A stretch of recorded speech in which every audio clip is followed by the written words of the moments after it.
ሰላም ሰላም ሙስሊምም ክርስቲያንም እንዴት አመሻችሁ? ምሽት እንዴት ነው? ሁሉ ሰላም፣ ሁሉ መልካም። እኔ ያለሁላችሁ ባላችሁበት ቦታ ፈጣሪ ይጠብቃችሁ። እግዚአብሔርም በጣም ነው አንጀቴን የበሉኝ ክርስቶስን ማለት እኔ ደግሞ አልችልም እንደዚህ አይነት ነገር። እግዚአብሔርን ነው የምላችሁ ማለት እንዲሁ ነው ማየት በጣም ነው የሚከብደው። ኪዳነ ምሕረትን ነው የምላችሁ። መቼም ፍቅርን ያየ ሰው የቀመሰ ሰው ያውቀዋልና አንዳንድ ጊዜ ማለት እኔ መናገር የምፈልገው አይወዳትም፣ አይፈልጋትም። ቢወዳት ኑሮ እንትን ይላል የምትሉ ሰዎች ዛሬስ ምን ትላ? ባይወዳት ነው ራሱን እስኪጥል ድረስ እንዲህ ይሄን ያህል መጠጥ እየጠጣ ሰካራም እኮ በልቡ ውስጥ ያሰበውን ነው በሚሰክር ጊዜ የሚያወራው። የሚናገረውን ቃል ሰምታችኋል? እሷም ታፈቅሯለች፣ እሱም ያፈቅራታል። እግዚአብሔርን ነው የምላችሁ። በጣም ነው የሚዋደዱት የሚፋቀሩት ማለት ነው። እኔ አልቻልኩም፣ እኔ አልችልም እንደዚህ አይነት ነገር። መብርሃን ነው የምላችሁ። እስማሙል ብቻ ሁለቱም ነው የሚያሳዝኑት። በቃ ሄሉ ደግሞ ችግሯ ምንድን ነው? ተናግራ አታሳምንም። በቃ ማሳመን አትችልም። በቃ አትችልም።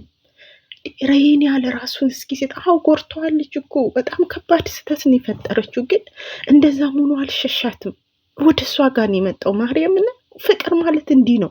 እውነተኛ ፍቅር እንዲህ ነው። እናንተ የምትመዝኑት ሚዛን ሌላ ነው፣ እሱ የሚመዝነው ሚዛን ሌላ ነው። ልብ ውስጥ ያለችው ሄለን ነች። በቃ ልብ ውስጥ ያቺ ብትኖር እኮ ያቺ ጋር ነው ተንጠልጥሎ የሚሄደው። በጣም ነው የሚወዳት የሚያፈቅራት። ሰካራም ሰው ሲሰክር ነው የልቡን ሁሉ የሚናገረው። በአሁን ሰዓት ያብ ልብ ውስጥ ያለው ነው ለእሷ እየነገራት ያለውና በእግዚአብሔር አይወድሽም አያፈቅርሽም ብላችሁ አትናገሩ። በቃ እግዚአብሔር አምላክ በመሀላችሁ ጣልቃ ይግባ፣ መጨረሻቸውን ያሳምርላቸው። እመብርሃን አትለያቸው። በቃ አዎ ለትንሽ ጊዜ እስኪያምናት ድረስ ሊቸገር ይችላል፣ ግን በፍጹም ከሄዱ እሱ የትም አይሄድም። እግዚአብሔርን ነው የምላችሁ። እውነተኛ ፍቅር ነው ያለው። በቃ እኔ ለዚህ ነው ከሁለቱም ጎኑኝ ወገቤን ይዤ የምከራከረው፣ ሁለቱም ከማንም ማለየው ማለት ነው። ስማ ማረን ያለቀስኩ ምንድን ያስለቅሰኝ በኢየሱስ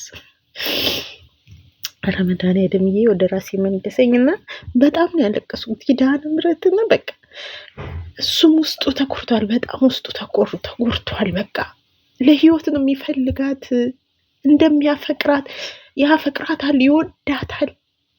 ይኸው በምታዩት ነገር ነው፣ ያያችሁት ነገር ነው።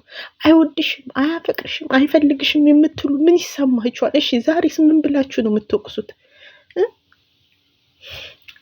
እግዚአብሔር ይመስገን በንግግር ነገሮችን ሊፈቱ ይችላሉ። እግዚአብሔር መድኃኔዓለም ጣልቃ ይግባበት። ግን አንዳንድ ጊዜ ለሰው የምንሰጠው ኮሜንት ሰውን ያቆስላል። ኮሜንት ብቻ አይደለም። ይሄ ልጅ ባይወዳት ባያፈቅራት ይሄን ያህል ራሱን ስቶ ይሄን ያህል መጠጥም አይጠጣም። ከእንደገና ደግሞ በመጠጥ ውስጥ እንኳን ሆኖ እሷ ጋር ነው የመጣው። ያቺኛዋ ጋር እኮ አልሄደም። እሷ ጋር ውሰደኝ ብሎ ነው የመጣው። ከዛን የወዱን ነገራት፣ እሷም የውስጧን ነገረችው። እግዚአብሔር ይመስገን በዛ ሰዓት እንኳንም ልዑላን ኖረ። እግዚአብሔር እንኳን ማወጣሽ ከዚህ ከባድ ችግር ደግሞ ይፈጠር ነበር ማለት ነው። እና እግዚአብሔር ምስክሬ ነው። ስትኖሩ ስለ እውነት ኑሩ፣ ስትኖሩ ስለ ማህተባችሁ ኑሩ። ይሄ ልጅ አይወዳትም አይፈልጋትም ምናምን እያላችሁ የፈረዳችሁ እንደ ድንጋይ ወረወረባችሁ። እንደ እግዚአብሔር የስራችሁን ይስጣችሁ። በጣም ነው የሚወዳት፣ በጣም ነው የሚያፈቅራት። እሷን ማጣት አይፈልግም። እስቲ ዛሬ የሚናገረውን ቃል ስሙ። ያቺኛዋን ቢወዳት እኮ ከዛችኛዋ ጋር ነው ልቡ የሚሄደው። ጠጥቶ በስካር ውስጥ ራሱ ቢሆን እሷን አይረሳትም። የሚወዳት የሚያፈቅራት ሄሉን ነው። በቃ ይሄ ንግግር አለመግባባት ነው። እሷም ደግሞ እሱን አለማጣት ያሳየችው መስዋዕት ነው። በዚህ ሰዓት ራሱ ካስረዳ እንደዚሁ ሆኖ እኮ እግሯ ስር ነው የወደቀው። እግዚአብሔርን እግሯ ስር ወድቆ ምንድን ነው እንትን ያልኩሽ እያላት ነው። እሷም እንደዛ እግሩ ስር ወድቃ በሁለቱ መሀል ኃይለኛ ፍቅር ነው ያለው። እግዚአብሔርን እንደው መድኃኔዓለም መብርሃን መቼም ቢሆን አይለያዩም። ይሄ ሙሉ ጽናቴ ነው። ግን በቃ ውስጥ ይረበሽኝ ታውቃላችሁ። ፍቅርን ያየ ሰው የፍቅርን ህመም ያየ ሰው ህመሙን ጉዳቱን ያውቀዋል። መከራን ችግርን ምንም ያሳለፈ በፍቅር ህይወት ውስጥ ያለፈ ሰው ፍቅር ምን ያህል መስዋዕት እንደሚያስጠይቅ እሷም እሱን አለማጣት ስትል ነው። እሷንም የተቆጣኋት ወደ ራሷ እንድትመለስ ነገሮቹን እንትን እንድትል ነው። እና እኔ በምናገረው ነገር ማርያምን አልጸጸትበትም። የማደርገው ነገር ትክክልና ትክክል ነው። የዛኔ ይቅር ብትሉ ሁሉ ነገር ይፈታ ነበር እኮ። የዛኔ ከልዑል ጋር እንደቆሙ የይቅርታ መልስ ቢኖራ ኑሮ የዛኔ እንትን ይል ነበር እና ስለ ሁሉም ነገር እግዚአብሔር ይመስገን ዛሬ ራሱ ለውጥ ነውና በንግግር ይፈቱታል ብዬ አስባለሁ። መብርሃን ጣልቃ ትግባበት።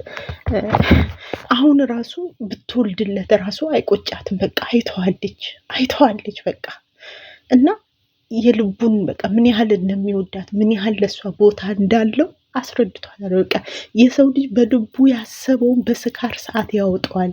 እሱ ግን እሷን ነው እየተናገረ። ያችኛዋም ትዝም አላለችውም እና ነገሮችን እግዚአብሔር አምላክ በመሀል ገብቶ ያስተካክለው የእነሱን ደስታ። እኔ እግዚአብሔርን የሁለቱን መለያየት አልፈልግም። ክርስቶስን እግዚአብሔርን ነው የምላቸው ደስታዋን መድኃኔዓለም እንዳያጨልም። እሷም ከስህተቷ ተመልሳ ያቺ የምናውቃት ጠንካራዋ ሄሉ በደስታ በፍቅር ደስ የሚል ህይወትን ወልዳ ከሱ ጋር እንድትኖር ነው ምኞቴ። መብርሃንን ነው የምላቸው እና እኔ በጣም ነው አንጀቴን ይበለኝ። ክርስቶስን ደጋግሜ ነው ያየሁት። በቃ ውስጥ የተረበሽ። እኔ ደግሞ እንደዚህ አይነት ነገር አልችልም። ኪዳነ ምሕረት አልችልም እና ቢኒ ምን አስለቀሰኝ? ቆይ እና እግዚአብሔር አምላክ ጣልቃ ይግባ፣ ፍጻሜያቸውን ያሳምርላቸው። እነሱም እንዲተረጋግተው ማውራታቸው ጥሩ ነው። ከአሁን ወዲህ ብትወልድ ራሱ አይቆጫትም። ማርያምን ነው የምላችሁ። እግዚአብሔር ይመስገን። ልዑል ቤት ውስጥ ሆኖስ ቢመጣ የሚከሰተውን ነገር እግዚአብሔር ከጉድ ነው አሁንም አያወጣትኝ ክርስቶስን።